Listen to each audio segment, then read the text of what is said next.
What is up, guys? My name is Goop, aka Dylan, here at Cooperative Gaming, bringing you a little bit more information on Warframe, specifically talking about Augment mods that will now be coming to Warframe very soon. This is information that just dropped today during the prime time. Now, that being said, remember, if you like the content here, head on over to twitch.tv/cooperatives, hit us up there. That's where you'll find us most of the time. Or if you like YouTube, hit that subscribe button and give us a little love over there.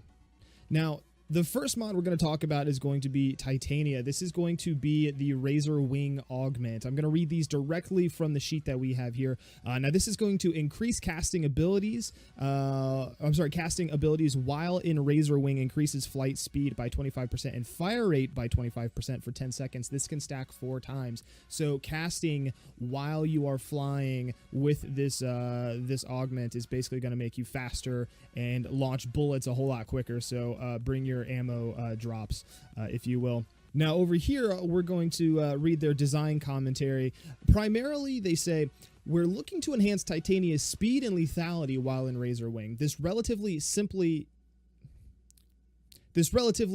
Augment mod will cater to people who value Titania's DPS potential, plus have mastered her controls. Obviously, with your speed being higher, your controls are going to be, you're going to need to be on top of it right there. It's going to be a little bit crazy. Now, next up, we're going to talk about Harrow. Harrow is one that they claim to be one of their most skill-specific augments that they've ever released. Now, this is going to be headshot kills. This is Harrow's Pact Augment. Headshot kills increase duration of crit buff by 4 seconds, meaning Pact will remain active and cannot be recast to renew the invulnerability period. Now, the reason they do this, this Augment is for people who can pull off headshots and feel they value Harrow's DPS potential over his life-saving abilities. For crit lovers and headshotters only. So this is going to be something really, really intense in regards to how well you're going to be able to take out enemies with those headshots. And we're going to see Megan here try to demonstrate some of Harrow's capability here with this Pact Augment. Healing for the crit damage buff, so let's see what happens.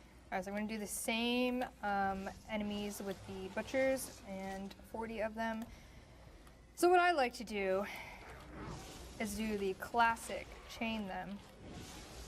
And as you can see, my crit damage is going up. Soon you're going to see some beautiful orange numbers pop up, starting to go yellow.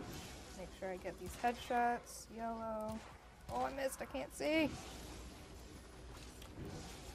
Now, the tricky thing about Harrow's crit scaling is the more damage you defend yourself from with his 4 when it's in its invulnerability 4s, the better the crit buff is at this part of the ability.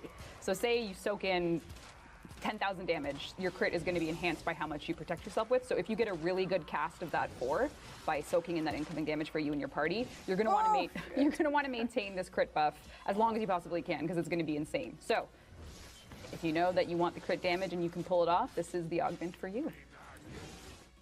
Now, the next thing we're going to be talking about here is going to be Equinox. Now, Equinox has been heralded as one of the best frames in the game by a lot of people and really hasn't had a lot of love. So this is going to be a Mend and Maim Augment.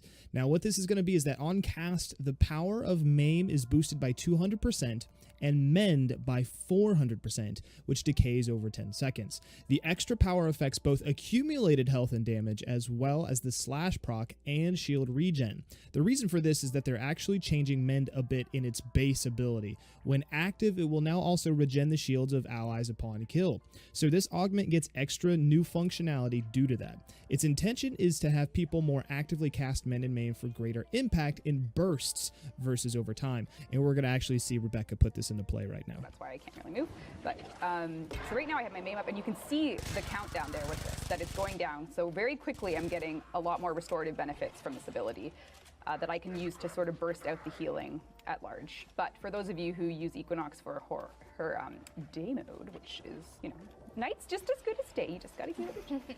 You will see very different results. Actually, I'm gonna grab some more energy so that you can actually see this. You will see the Maim power with this Augment. So this is right on line. Oh!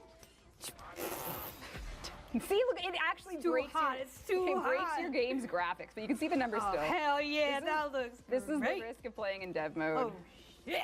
I think I need, what do I need back, Dean? That's, there, got it, never mind. Anyway, I killed everything.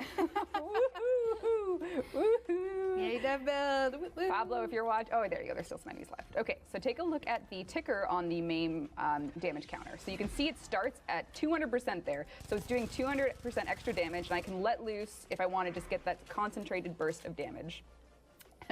So ignoring the graphical, there's hotkeys on the dev build that you can turn things on and off, like lighting and wireframes and stuff. And sometimes I trigger them accidentally because Looks like super hot. It totally did. super.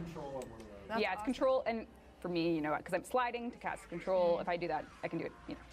Anywho, it's very fun to do those things on air. But yes, so it's concentrated bursts of effectiveness, so you can just continue to press 4 and make your party happen. Now, lastly, we're going to discuss Nidus. Now, we're going to have Nidus here. This is going to be a larva augment. Now, the larva bursts upon reactivation, dealing viral AoE around it for 500 damage. Enemies captured by the larva will suffer a guaranteed viral proc. Now, the commentary here is that this is a playstyle change for Nidus in quicker missions where you have less time or interest in building up your mutation stacks, favoring quicker damage. So this is really for you to use when you're just running a quick mission, when you just have an alert that you got to do. You're not going into sorties or things like that. This is just quick bursts, hopefully to get that damage out there quicker and make Nidus a little bit, not necessarily more viable, but just make you feel a little bit more valuable playing as him. Like, so amazing. Pablo, if you're watching, I already don't told know. you this, but I'm in love. All right, so I'm going to cast Larva. They're all up in it. Bye-bye. So you reactivate it to get the results. Let's do it again, shall we?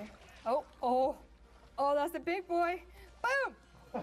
See you never. Oh my God. So I can cast it and immediately just press it and away they go. Yeah, so if you're a player that... But that also will mitigate your stacks. You can't stack for that. You can't get your... What do you mean? Like you could, in theory. What Because I you mean- could just do that, stack it first, and then press 2 and still get the same result. Sure, but if you want just that like quick, like just larva burst, Right. you're not going to get your stacks of it. If that's Yeah. the kind of play style that you want. And there you guys have it. That is the two new frames, Harrow and Nidus, having brand new augments. Those can be found. Harrow will be in the Red Veil or the Arbiters, of course. You could find it either or. And then Nidus is going to be Parent Sequence or the Steel Meridian. That's how you find those guys. Of course, we'll know where the other two already are. So what do you guys have thoughts on here? Obviously, there are some concerns with a few of those augments, how they're going to work, how they're not going to work. What do you guys think? I'd like to hear that down in the comments below. Of course, if you guys, like I said, did not know, you can find us at twitch.tv/gooperatives, where you can play Warframe with us. You can chill out with us, hang out and have a good time. Otherwise, hit that sub button below. Leave a comment if you'd like, and I would love to acquiesce to any requests you guys have. So if you want more Warframe content, let us know. That being said, guys, thank you all for hanging out here. I very much appreciate it, and I will see you next time in the next video or in stream. Thank you, guys. You have a wonderful evening.